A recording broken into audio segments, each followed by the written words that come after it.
കൊച്ചിയിൽ കുറേയും കൂടി ആക്സെപ്റ്റഡ് ആണെന്ന് എനിക്ക് തോന്നുന്നു. വിസിബിൾ ആണ് കുറേ.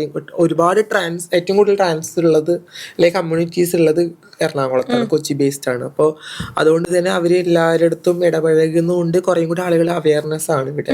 ഡോക്ടേഴ്സ് ആയാലും മറ്റുള്ള മേഖലകളിലായാലും. അതുകൊണ്ട് നമുക്ക് കുറച്ചും കൂടെ നമ്മുടെ മുന്നത്തെ ആളുകൾ അവിടെ പോയിട്ട് എല്ലാം പറഞ്ഞ് മനസ്സിലാക്കി അവിടെ വെച്ചിട്ടുണ്ടാവും. അതുകൊണ്ട് നമുക്ക് പെട്ടെന്ന് മനസ്സിലാക്കി കൊടുക്കുമ്പോൾ കുറച്ചും കൂടി എളുപ്പമാണ്, അവര് കൺവിൻസ് ചെയ്യാൻ കുറച്ചും കൂടി എളുപ്പമാണ്. ആ ഒരു വ്യത്യാസമുണ്ട്. പക്ഷെ മലപ്പുറത്ത് പോകുമ്പോൾ ട്രാൻസ് എന്ന് പറയുന്ന സമയത്ത് ട്രാൻസ് അങ്ങനെ നോക്കലുണ്ട്. എന്താ സംഭവം ഇപ്പോഴും ഉണ്ട് ചില ആളുകൾക്ക്. എന്താ ആണ് പെണ്ണാ വീണ്ടും അമ്മു അങ്ങനെയൊക്കെ വിചാരിക്കുന്ന ആളുകൾ ഇപ്പോഴും ഉണ്ട് അവിടെ. ചില ആളുകൾക്ക് മാത്രമേ അത് ഇപ്പോഴും റീച്ച് ആയിട്ടുള്ളൂ. പക്ഷെ അത് എറണാകുളം കൊച്ചിയിൽ അല്ല മലപ്പുറം എറണാകുളം തമ്മിലൊരു ഡിഫറൻസ് ആണ്. മലപ്പുറത്ത് ഇപ്പോഴും പുതിയതായിട്ട് ആരെങ്കിലും വന്നു കഴിഞ്ഞപ്പോ സുമയുടെ അടുത്ത് പറയാറൊക്കെ ഉണ്ടോ? ഒരുപാട് ചെറിയ കുട്ടികള് മെസ്സേജ് അയക്കുന്നുണ്ട്. എനിക്കിങ്ങനെ ചെറിയ കുട്ടികൾക്കൊക്കെ അതിനനുസരിച്ചുള്ള ബോധമൊക്കെ അതെ, അവർക്ക് ഇങ്ങനെ തോട്ട്സ് വരുന്നുണ്ട് എന്ന് പറയാം. അപ്പൊ നമ്മള് പറയുന്നത് നിങ്ങൾ ആദ്യം നന്നായി പഠിച്ചിട്ട് വന്നാൽ മതി. പെണ്ണാവുക എന്ന് പറയുന്നതൊക്കെ എളുപ്പമാണ്. പക്ഷെ പെണ്ണായ ശേഷം അത് ജീവിക്കുക എന്ന് പറഞ്ഞാൽ കുറച്ചും കൂടി ബുദ്ധിമുട്ട്.